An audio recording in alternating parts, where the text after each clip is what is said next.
더 인사하겠습니다. 행복한 사람이 행복한 세상을 만듭니다. 인사합니다. 행복한 사람이 행복한 세상을 만듭니다. 여러분, 행복한 베들레헴 교회 오늘 3부 예배 놓으신 사랑하는 성도님들에게 하나님의 은혜와 또 축복이 함께 하시기를 주님의 축복합니다. 여러분, 사랑하는 성도 여러분, 지난 한 주 동안 혹시 죽고 싶다라는 말을 몇 번이나 하셨습니까?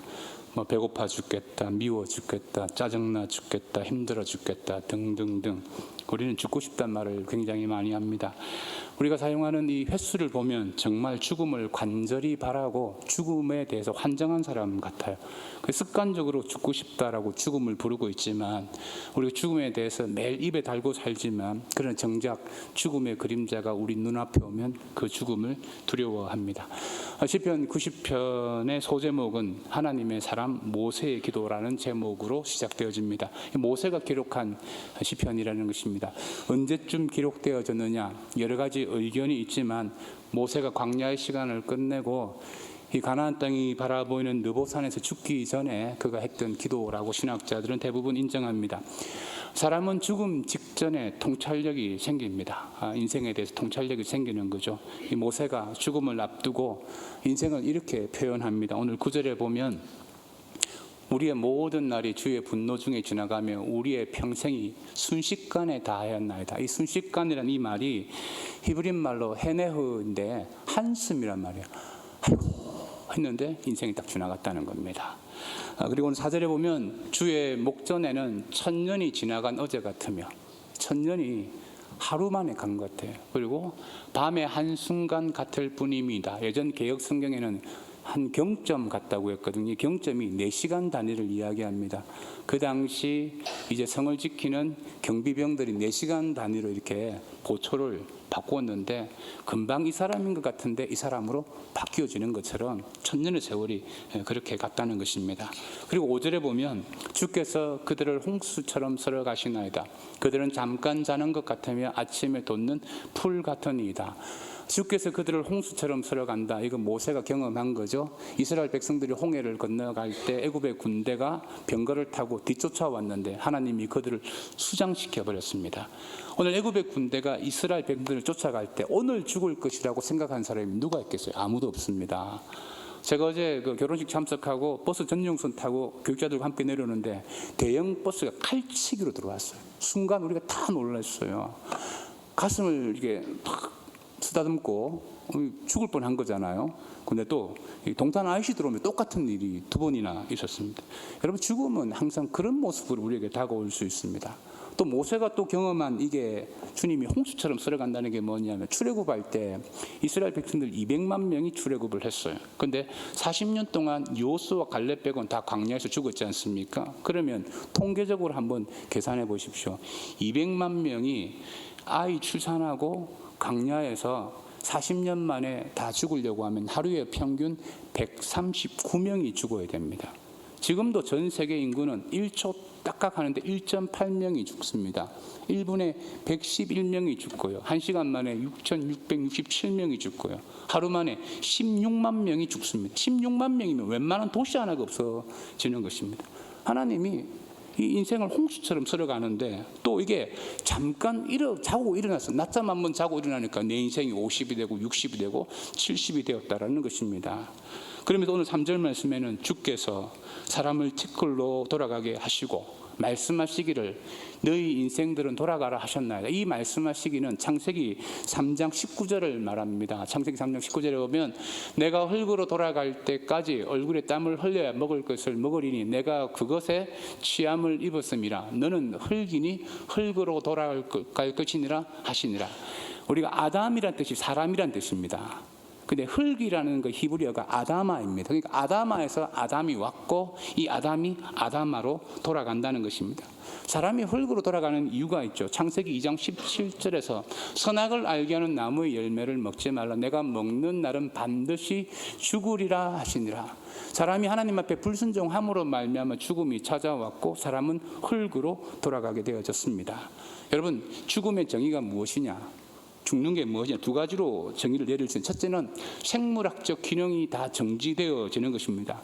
우리 육체가 숨을 쉬지 아니하면 그게 죽는 거예요. 이사야서 2장 22절에서 보면 너희는 인생을 의지하지 말라. 그의 호흡은 코에 있나니 새말 가치가 어디에 있느냐. 이 코를 딱 5분만 쥐면 인생 끝난다는 거예요. 그게 인생의 모습입니다. 죽음이 그런 겁니다. 또 두 번째 정의는 육체와 영혼의 분리입니다. 전도서 12장 7절에 보면 흙은 여전히 땅으로 돌아가고 우리의 육체는 말입니다. 땅으로 돌아가게 되어 있습니다. 한 줌째로. 근데 영은 그것을 주신 하나님께로 돌아가기 전에 기억하라. 우리의 영혼은 어디로 돌아갑니까? 하나님께로 돌아간다는 것입니다. 죽음이라는 것은 영혼이 육체를 떠나면 죽는 것입니다. 자, 죽은 몸을 우리가 시신 또는 시체라고 부릅니다.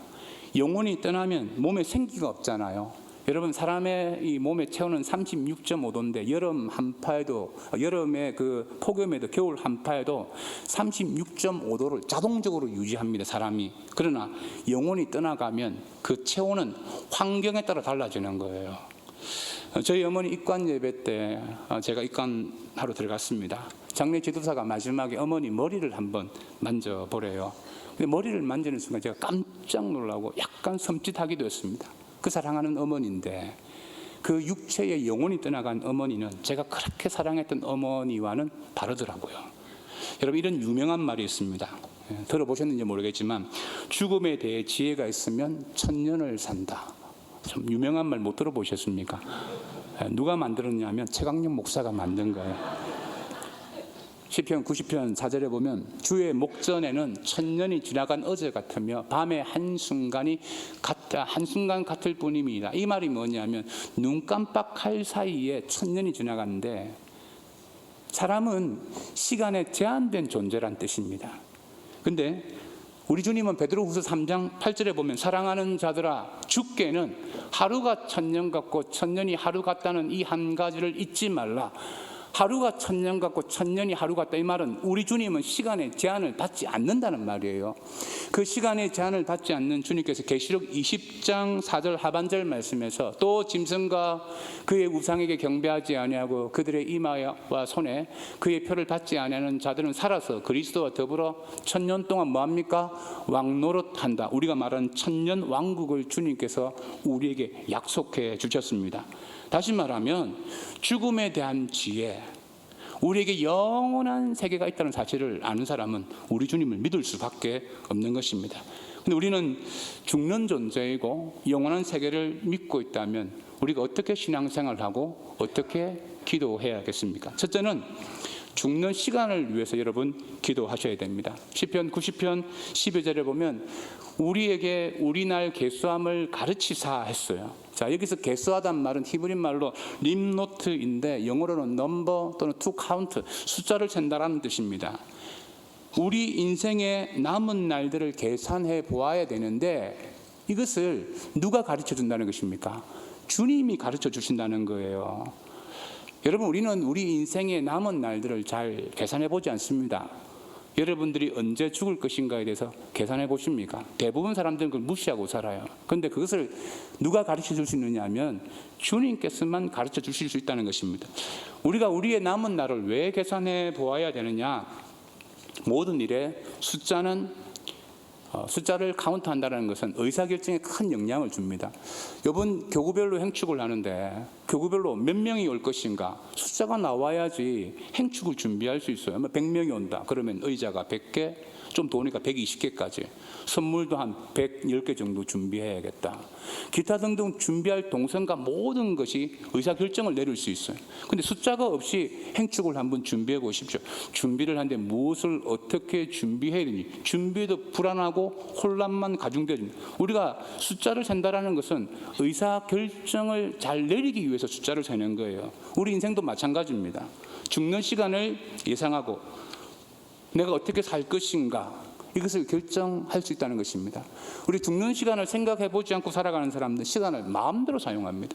그러나 내 삶에 죽는 날을 생각해 보는 사람은 지금 주어진 시간을 소중하게 생각하고 항상 내 옆에 죽음이 있다라고 계수하는 사람은 오늘을 어떻게 살 것인가 잘 결정할 수 있습니다.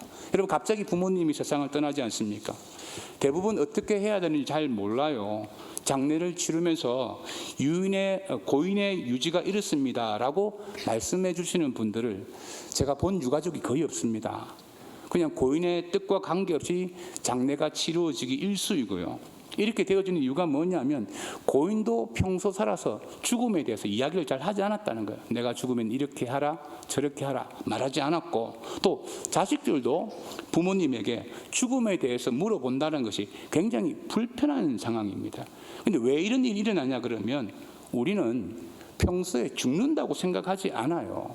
죽는 존재임에도 불구하고 죽음에 대해서 준비하지 않습니다. 미국에서 목회했던 팀 켈러 목사가 죽음에 관하여라는 책을 썼는데, 이 책에서 보면 왜 세속적인 도시에 살아가는 사람들이 죽음에 대해서 잘 준비하지 않는가. 특별히 미국은 기독교 국가를 백그라운드로 하고 있습니다. 기본적으로 기독교 신앙이 있는데, 이 팀 켈러 목사는 미국 뉴욕에서 가장 세속적인 도시에서 목회를 했습니다. 그곳에 있는 사람들이, 세속적인 도시에서 대부분의 사람들이 죽음을 준비하지 않다가 갑자기 죽는데요.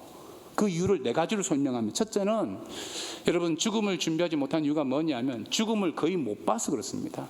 요즘은 다 병원에서 세상을 떠납니다. 호스피스 병동에서 돌아가시든지, 옛날에는 가족들이 이제 집에서 돌아가셨어요. 죽음을 봤어요. 그리고 죽음이 우리의 삶의 일상에 굉장히 많이 있었습니다. 동네에서 장례를 치르는 것도 보고, 대부분 장례도 집에서 치루었습니다. 그리고 여러분들도 나이가 좀 드신 분들은 어릴 적에 부모 밑에서 이 형제 자매들 중에 이 세상을 먼저 떠난 사람들이 있어요. 집에서 그런 일들을 보고 또 장례도 치루었습니다. 지금은 장례를 거의 볼 일이 없습니다. 그리고 이 의술이 발전하다 보니까 사람들이 어릴 적에도 잘 죽지 않습니다.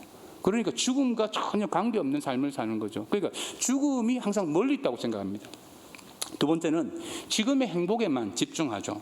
요즘 사람들의 키포인트가 뭐냐면 돈을 많이 벌고 성공하고 엔조이하며 즐겁게 잘 지내겠다는 겁니다. 그런데 여러분, 이게 뭐가 문제가 되어지냐면 지금 행복하면 된다는 이 관점을 생각하다 보니까 죽음에 대해서 잘 생각하지 않아요. 죽음을 터부시하고 먼 이야기처럼 생각하고 노후는 생각하는데 사후에 대해서는 잘 생각하지 않습니다.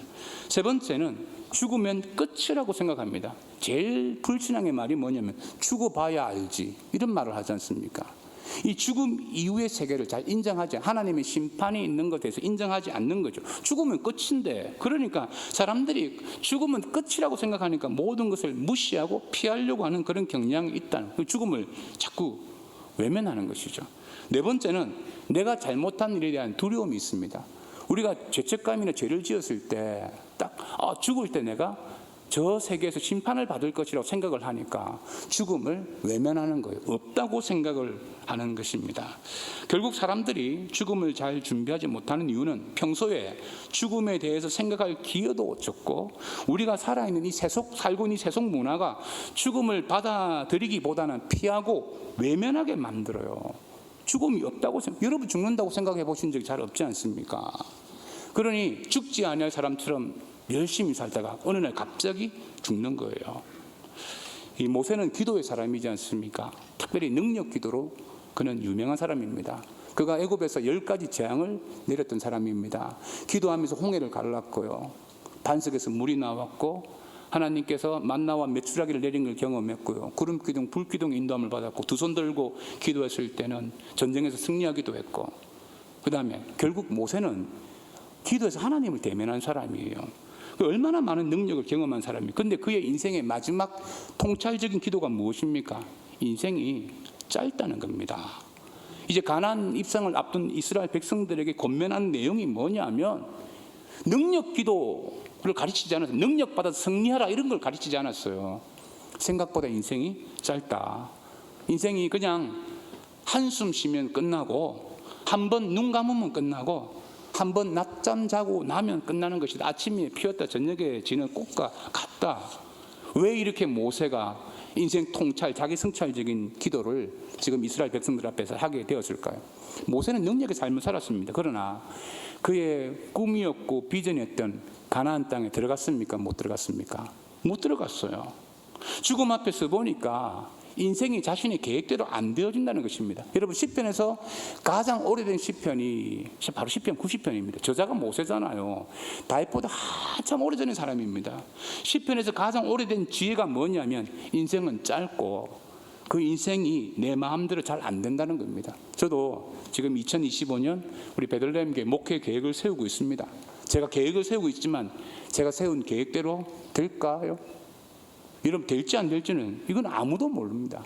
되면 그것도 하나님의 은혜고요. 여러분들이 인생의 계획을 아무리 세운다고 해도 시간이 허락하지 아니하면 그 계획을 실천할 수 있습니까? 하나님이 우리 인생 가운데 시간을 허락해 주셔야 됩니다. 우리는 인생을 살아가면서 꼭 기억해야 될 것이 있습니다. 인생은 짧고 이 짧은 인생, 이 시간도 하나님이 허락해 주셔야 돼요. 내가 돈을 많이 벌었어요. 권력도 있어요. 여러분, 능력도 있어요. 배운 지식도 있어요. 그런데 내일 죽어요. 그 무슨 의미가 있습니까? 궁극적으로 우리 인생의 죽는 시간에 대한 이 지혜는 하나님께서 주셔야 돼요. 사람은 죽는다고 생각하지 않아요. 여러분들도 죽는다고 생각하지 아니할걸요. 그래서 이 지혜를 하나님이 주셔야지만 인생을 복 있게, 의미 있게, 축복의 통로로 살 줄 믿습니다. 죽음의 시간에 대한 기도가 있기를 축복합니다. 그리고 두 번째, 죽는 위치를 위해서 여러분 기도해야 됩니다. 오늘 12절에 보면 우리에게 우리날 계수함을 가르치자 지혜로운 마음을 얻게 하소서. 이 마음을 얻게 하소서, 이 얻는다는 말이 히브리 말로 나탄인데 추수 때에 땅에서 열매를 거둔다는 그런 의미를 가지고 있습니다. 우리는 인생의 죽는 위치에서 다 열매를 거두게 되어져 있습니다. 그게 죽정이가 되었든 알곡이 되었든 선한 열매가 되었든 악한 열매가 되었든 사람과 하나님 앞에서 반드시 열매를 거두어요. 자, 여러분, 씨앗도 좋고 밭도 좋으면 이것만큼 좋은 게 없습니다. 열매 엄청나게 많이 맺을 수 있습니다. 그런데 이게 씨앗은 굉장히 좋은데 밭이 돌짝밭입니다. 열매 맺습니까? 거의 못 맺습니다. 최악의 경우는 씨앗도 별로 안 좋은데 인생이 늘 부정적이고 그러는데 이 밭도 별로 안 좋아요. 그럼 이거 최악의 상태입니다. 그러나 열매가 좀 부족해도 밭이 괜찮으면 여러분 이게 열매를 맺을 수가 있어요. 예수님의 씨 뿌리는 비유에서 핵심이 뭐냐면 위치의 중요성입니다. 씨앗과 관계없습니다. 어느 위치에서 이 씨앗이 뿌려지는가. 우리가 신앙생활하면서 이 위치의 중요성을 간과하면 안 됩니다. 지금 내가 어디에 있는가. 오늘 3부 예배 참석하신 분들은 이 시간, 이 위치에서, 이 공간에서 하나님 앞에 영광스러운 예배를 드리는 줄 믿습니다. 아멘. 여러분, 시간은 흘러가요. 이게 저축할 수 있어요? 되돌릴 수 있어요? 절대 못 되돌립니다. 제가 지난주 설교 원고 준비하다가 클릭 한번 잘못하는 바람에 원고를 다 날려버렸어요. 뭐 했느냐면 창을 2번 띄웠는데 되돌릴까요? 그래서 클릭했더니 원고 처음에 작성한 데 돌아간 거예요. 야, 인생도 이랬으면 좋겠어요. 막 적어놨어요. 그런데 클릭 한 번 하니까 다시 돌아가고. 제가 설교 원고 2번 준비했는데 여러분, 인생은 흘러가는 시간 속에 내가 어떤 공간에 있느냐, 어떤 장소에 있느냐, 어떤 위치에 있느냐가 우리 삶을 결정합니다. 여러분들은 흘러가는 시간 속에서 지금 어느 위치, 어느 공간에 있습니까? 요한복음 15장에서 보면 예수님이 나는 포도나무고 너희는 가지라고 했어요. 근데 이 가지가 열매를 많이 맺으려고 하면 포도나무라는 위치에 붙어 있어야지만 열매를 맺습니다. 신앙생활도 마찬가지인 거예요. 여러분 마음대로 하셔도 돼요. 근데 내가 지금 위치 선정을 어디에 하고 있는가? 그걸 보면 내가 열매를 맺을지 못 맺을지 알 수 있는 거예요. 신앙의 축복은 우리가 주님 안에서 함께 가는 위치에 있을 때 신앙의 복이 있는 줄 믿습니다. 그런데 이 흘러가는 시간 안에서 잘못된 위치를 선정하면 삶은 후회로 가득 찹니다. 지금 여러분이 지나온 시간 가운데 내가 어떤 위치에서 어떻게 있었는지 자기 성찰을 한번 해보십시오. 남녀 1200명에게 여러분의 인생에서 가장 후회되는 것이 무엇이냐 설문조사한 내용이 있었습니다. 나이를 불문하고 제일 많이 후회하는 게 뭐냐면 그때 공부 좀 열심히 할 걸.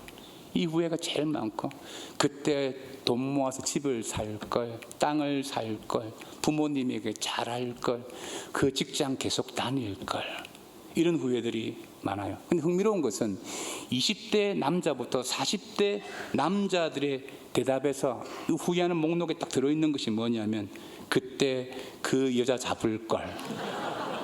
이게 20대 남자와 40대 남자가 공통적으로 대답을 한대요. 근데 여자들은 전 연령층에서 대답하는 게 있어요. 이 남자와 결혼하지 말걸. 이게 전 연령층이 다 했어요. 근데 40대 남자들부터 이제 후회하는 것 중에 하나가 뭐냐면, 아내에게 잘못한 것을 후회한다, 이 대답이 나오고, 50대 남자가 대답들 가운데 보면 그때 그 여자 잡을 걸, 이 대답이 없어요.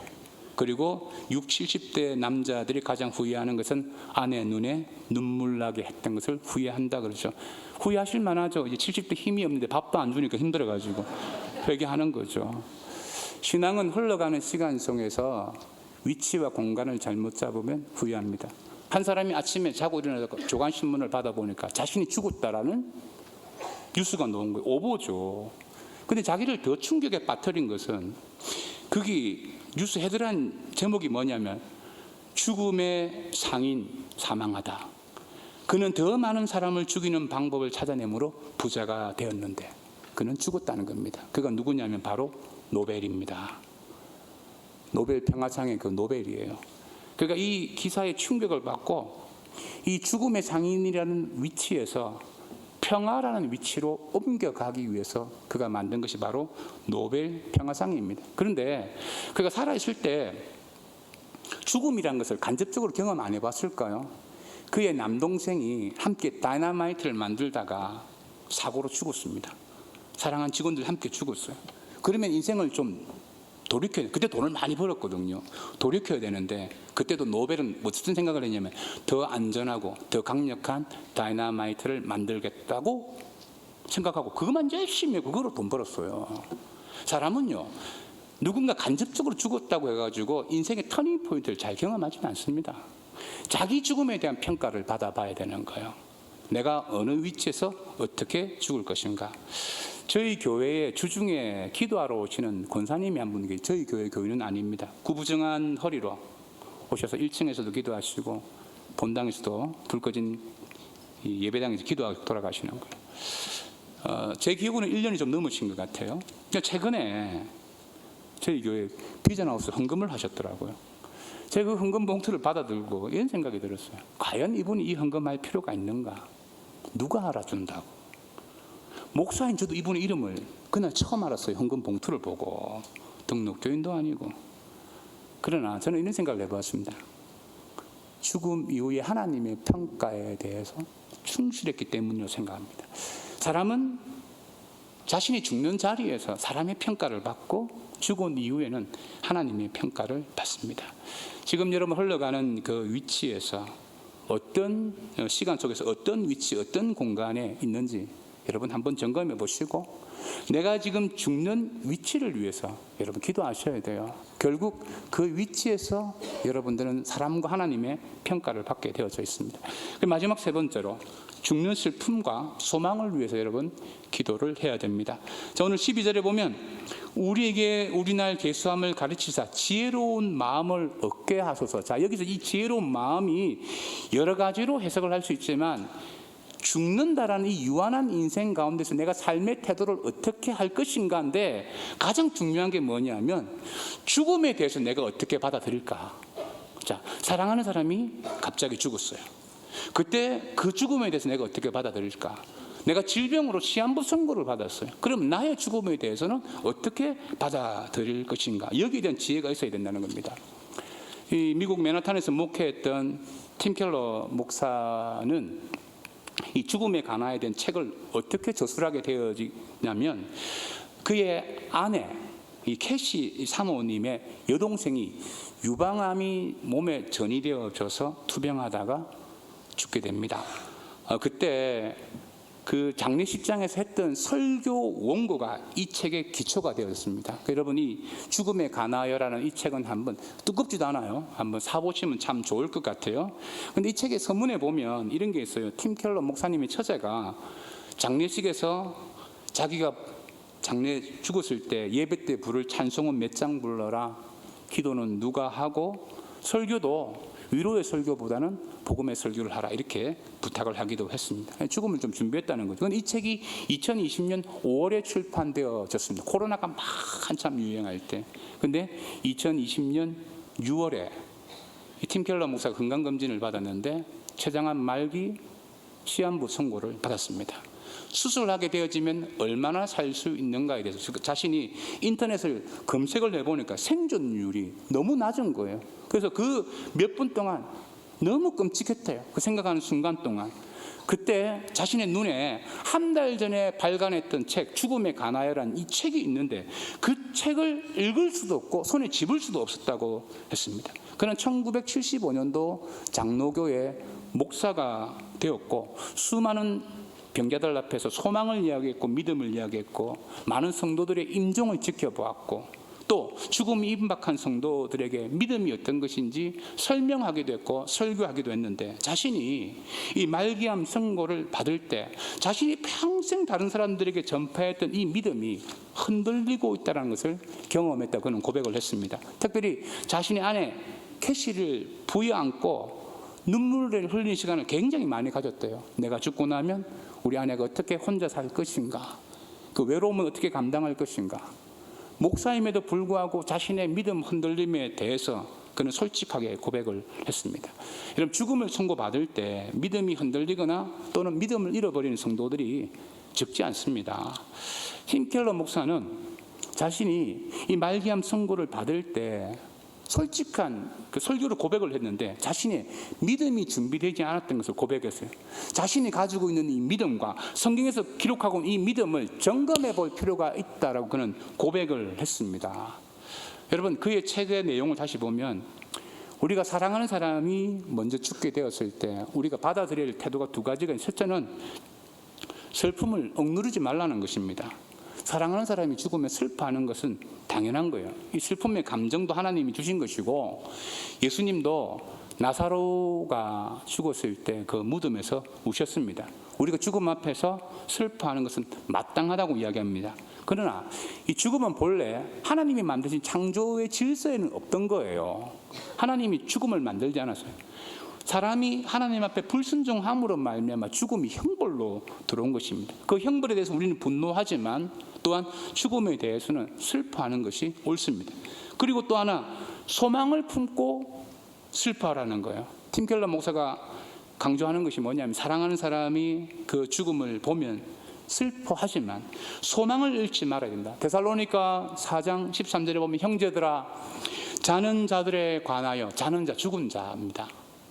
너희가 알지 못함을 우리가 원하지 아니하노니 이는 소망 없는 다른 이와 같이 슬퍼하지 않게 하려 함이라.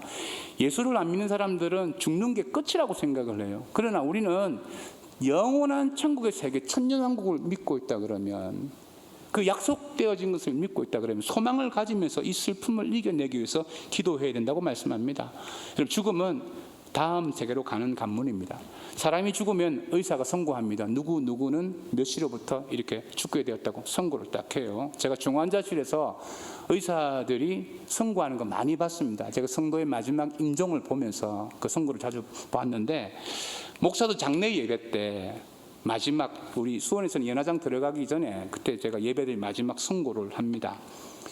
예전에는 화관 예배를 드리면 이제 매장을 할 때는 선고하기 전에 흙 한 줌을 관이에 이렇게 던집니다. 그리고 이렇게 선고합니다. 고 땡땡땡 집사님의 영혼이 하나님께로부터 왔다가 이미 하나님께로 돌아갔은즉 우리가 그의 시체를 땅에 장사하면 흙은 흙으로 재는 재로 티끌은 티끌로 돌아갑니다.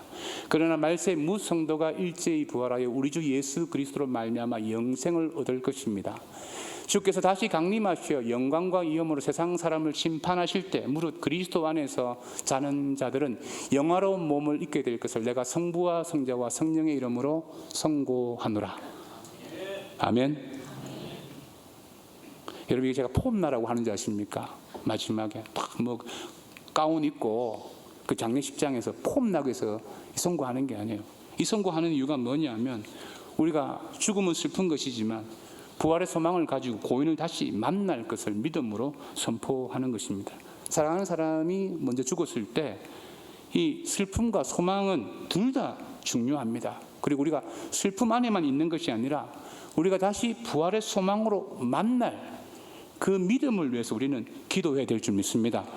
예전에 장례가 나면 동네에서 발인을 하고 난 다음에 연구차가 나가잖아요.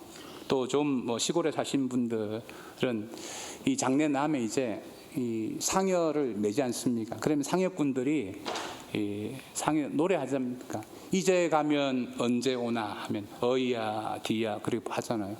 이게 끝났다는 거예요. 이제 가면 안 온다는 겁니다. 그러면서 이 상여가 갑니다. 기독교 장례는 어떻게 하느냐? 지금은 이제 다 일괄 화장하고 이렇게 하지만 저도 매장을 많이 해본 목사 중에 한 명입니다. 제가 젊어 보이지만 그래도 매장을 꽤 많이 했는데 돌아가시면 어떻게 하느냐? 여전도의 회원들이 발인 천국 환송 예배 전날 하얀 습자지를 가지고 꽃을 만들어요. 그리고 상여에 꽃을 이렇게 장식합니다. 아침에 발인 천국 환송 예배는 교회에서 출발합니다. 그러면 상여를 우리 성도들이 메고 목사가 앞에 서고 그 다음에 유가족들과 그 다음에 성도들이 뒤에 따릅니다. 그러면 세상 사람들은 이제 가면 언제 오나 이 노래에 맞춰서 가는 거예요. 울면서 갑니다. 근데 우리 예수 믿는 사람은 어떻게 했느냐? 뭐 기억하실 분 있을지 모르지만 우리 찬송 가운데 예전에 날빛보다 더 밝은 천국이라는 찬송이 있습니다. 그 목사가 앞에서 낮빛보다 더 밝은 천국 하면 성도들이 따라합니다. 낮빛보다 더 밝은 천국 믿는 마음 가지고 가겠네. 여러분 이 상여가 나가겠습니까? 이래가지고 믿는 자 위하여 있을 곳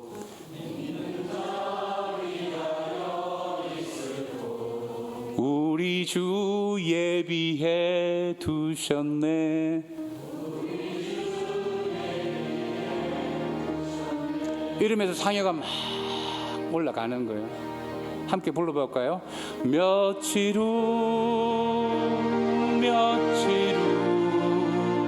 요단강 건너가 만나 며칠 후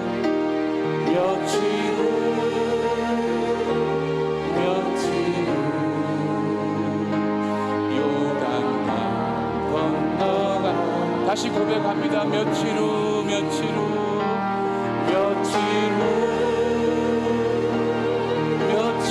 요단강 건너가 만나 며칠 후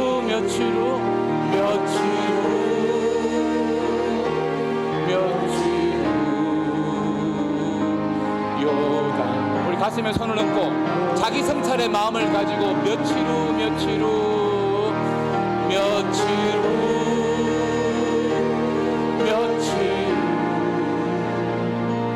요단강 건너가 만나리 며칠